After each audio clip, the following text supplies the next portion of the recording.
Hello everyone.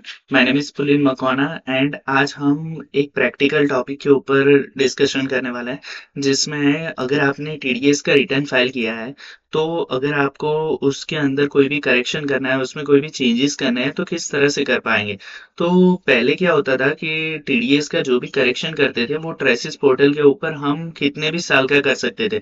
उसमें पूरे के पूरे एवरी ईयर 2007 से लेके 25 तक सारे के सारे ईयर ओपन ही थे। लेकिन अब क्या हुआ है कि फाइनेंस एक्ट में नए चेंजेस आ रहे हैं, बजट के अंदर नए चेंजेस आ रहे हैं। उसके हिसाब से उन्होंने क्या किया कि उन्होंने 2018 के आगे के जो भी पीरियड थे, 2018-19 के क्वार्टर फोर के पहले के जितने भी पीरियड थे उन सबको ब्लॉक कर दिया था। उसके अंदर आप कोई भी चेंज नहीं कर पा रहे थे, आप करेक्शन नहीं कर पा रहे थे, अगर आपने चालान पे किया हुआ है तो भी नहीं कर पा रहे थे। उसके बाद के उन्होंने 2018-19 के क्वार्टर फोर से लेके के 2022-23 2023-24 के क्वार्टर थ्री तक का ओपन रखा है। अभी आप करेक्शन कर सकते हैं उसके अंदर। और अब न्यू फाइनेंस बिल के अनुसार अगर आपने 31 तक अगर आपने करेक्शन कर दिया तब तक ही ये फंक्शनैलिटी अवेलेबल है। आप आपको करेक्शन करना है तो आप सिर्फ लास्ट 2 ईयर का ही करेक्शन कर पाएंगे। ओके। लेकिन अभी क्या हो रहा था कि अभी टाइम बार जो भी पोर्शन था फाइनेंशियल ईयर 18-19 क्वार्टर फोर के पहले का, मतलब क्वार्टर थ्री तक का जो भी पीरियड था उस तक का आप करेक्शन नहीं कर पा रहे थे। अगर आपका ऑलरेडी चालान पेड हुआ हुआ पड़ा है, अगर उस पीरियड के अंदर चालान पड़ा भी है, अनक्लेम चालान पड़ा है, तो भी आप उसका करेक्शन नहीं कर पा रहे थे।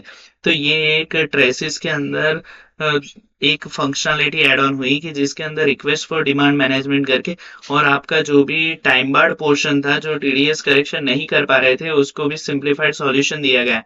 तो उसको किस तरह से करना है, तो इसके अंदर सबसे पहले आपको जाना है ट्रेसिस की साइट पे जाना है। उसमें आपको जो भी एसएससी है उसका लॉग इन करना है। उसका जैसे ही आप डिडक्टर से लॉग इन करते हैं उसके बाद आपको इस जगह पे डिफॉल्ट के अंदर आप जाएंगे। तो डिफॉल्ट्स के अंदर आपको यहाँ पर दिखा हुआ आ जाएगा रिक्वेस्ट फॉर डिमांड मैनेजमेंट। तो यहाँ पर सबसे पहले तो आपको उस जो भी डैशबोर्ड पे आप जाएंगे तो वहां पर आपको उसकी सारी की सारी जो भी प्रीवियस ईयर की जो भी डिमांड्स है वो यहाँ पर मिल जाएंगी। जैसे कि ये जो मैंने एग्जांपल लिया है इसमें इसकी ये सारी डिमांड है 2010-11 की, 13-14 की, 15-16 की और 17-18 की डिमांड है ये सारी। तो उसका अगर मेरे पास चालान पड़े हुए हैं तो उसको किस तरह से कर पाएंगे।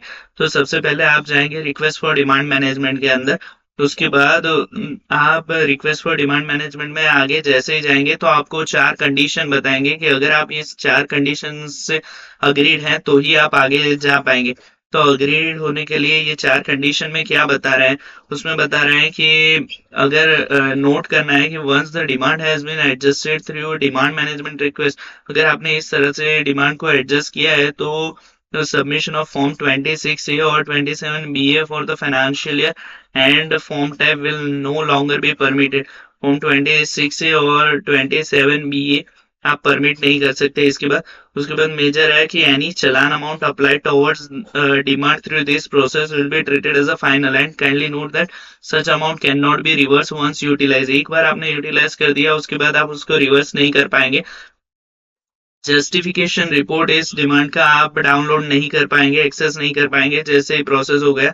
और अगर मोस्ट इंपोर्टेंट टॉपिक ये है कि in case where short deduction और शॉर्ट कलेक्शन की डिमांड हुई और अगर आपने इस विंडो से रिजॉल्व की तो जो भी टीडीएस और टीसीएस जो रिफ्लेक्ट होने वाला है कॉरेस्पॉन्डिंग डिडक्टी के केस में उसके 26 एज में वो नहीं होगा।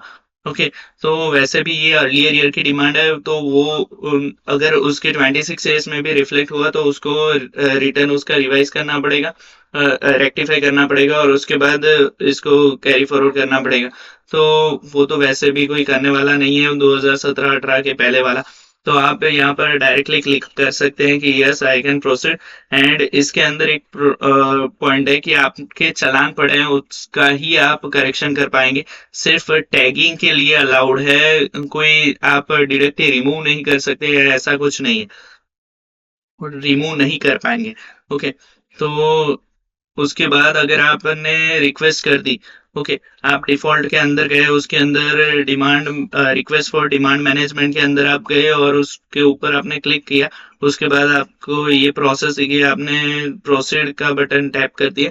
उसके बाद आपको दिखाया जाएगा कि आपके कौन से ईयर की डिमांड है। तो आपको यहाँ पर सिलेक्ट करना है कि कौन से ईयर की डिमांड है। तो यहाँ पर आप देख पाएंगे कि कितने प्रीवियस ईयर का ही पोर्शन दिया हुआ है, मतलब 18-19 से लेके 2007-8 का ही पोर्शन के लिए आप इस विंडो का यूज कर सकते हैं। Now select the financial year, quarter and form type in which the demand is exist. जिस क्वार्टर के अंदर डिमांड होगी उसी क्वार्टर का करेक्शन करने दिया जाएगा यहाँ पर। ओके, तो और उसमें भी सिर्फ टैगिंग अलाउड है, only for time bound period prior to financial year 18-19 quarter 4 के पहले का। तो यहाँ पर आप फाइनेंशियल ईयर सिलेक्ट करेंगे, उसका क्वार्टर सिलेक्ट करेंगे और फॉर्म टाइप सिलेक्ट करेंगे, और उसके बाद व्यू डिमांड के अंदर जाएंगे। तो आपको इस तरह से आपकी जो भी, जैसे कि इस एग्जांपल में 17-18 की क्वार्टर 2 के अंदर 26 क्यू के अंदर डिमांड है लेट फाइलिंग फीस की, जो 2000 रुपीज की डिमांड है। तो उसके अंदर आप टैग चालान के अंदर क्लिक करेंगे तो आपके जितने भी अनक्लेम चालान पड़े हुए हैं इस क्वार्टर के अंदर, इस ईयर के अंदर, तो वो सारे चालान दिखे जाएंगे। टू प्रोसीड फॉर फर्दर के अंदर आपको क्या करना है, यहाँ पर टैक्स चालान के अंदर जाना है, और जैसे ही टैक्स चालान करेंगे तो आपको इस तरह से विंडो दिखाई देगी कि please select one of the below for search option की कौन से चालान है। तो यहाँ पर आप व्यू ऑल सिलेक्ट कर देना है। व्यू ऑल करेंगे तो आपको सीधा क्या सीधा आपके जितने भी अनक्लेम चालान है या पार्शियली कंज्यूम चालान है वो यहाँ पर दिख जाएंगे। तो इसके सामने आपके जितने भी पार्शियली कंज्यूम चालान है तो उसके अंदर दिखाए जाएंगे कि आपका कितना भी अवेलेबल बैलेंस पड़ा हुआ है चालान के अंदर। तो ये अवेलेबल बैलेंस है तो उसको आपको सिंपली क्या करना है, यहाँ पर सिलेक्ट करना है। सिलेक्ट के ऊपर क्लिक करने के बाद आपको आगे जाके यहाँ पर अमाउंट टाइप करने को मिलेगी। जैसे आप अमाउंट टाइप करोगे ये सारी अमाउंट यहाँ पर दिख जाएगी कि आपका डिफॉल्ट अमाउंट इतना है 2000 का, उसके सामने आपने अलोकेट कर दिए कंजम्पशन में से 125 रुपये। ओके, ये सिलेक्ट करने के बाद आपको सबमिट करना है सिंपली, और ये आपके डिमांड की रिक्वेस्ट चली जाएगी, request for demand management request has been submitted. Okay, ये रिक्वेस्ट चली जाएगी। उसके बाद आपको क्या करना है, आप इसका जो भी स्टेटस है उसको देखने के लिए आपको ट्रैक डिमांड मैनेजमेंट रिक्वेस्ट में जाना है। जैसे ही आप डैशबोर्ड के ऊपर जाएंगे वहां पर डिफॉल्ट के अंदर जाके जहां से आपने रिक्वेस्ट फॉर डिमांड मैनेजमेंट की थी उसके नीचे ट्रैक डिमांड मैनेजमेंट रिक्वेस्ट का एक ऑप्शन आता है। उसके ऊपर आप जैसे ही क्लिक करोगे तो आपको इस तरह से एक टैब ओपन हो जाएगा, ट्रैक डिमांड मैनेजमेंट रिक्वेस्ट, और उसके अंदर आपको व्यू ऑल के अंदर जाना है। व्यू ऑल में आपने जो रिक्वेस्ट डाली है 2017-18 की फाइनेंशियल ईयर की क्वार्टर 2 की फॉर्म टाइप 26 क्यू वाली, वो सबमिट हो गई है। और जैसे ही ये रिजॉल्व हो जाएगी तो यहाँ पर प्रोसेस की रिक्वेस्ट आ जाएगी और आपका डिमांड क्लोज हो जाएगा। Okay, thank you for listening. And अगर आपको इसी तरह की प्रैक्टिकल वीडियोस अगर चाहिए तो आप मुझे कमेंट करना, तो मैं इस प्रकार की ज्यादा से ज्यादा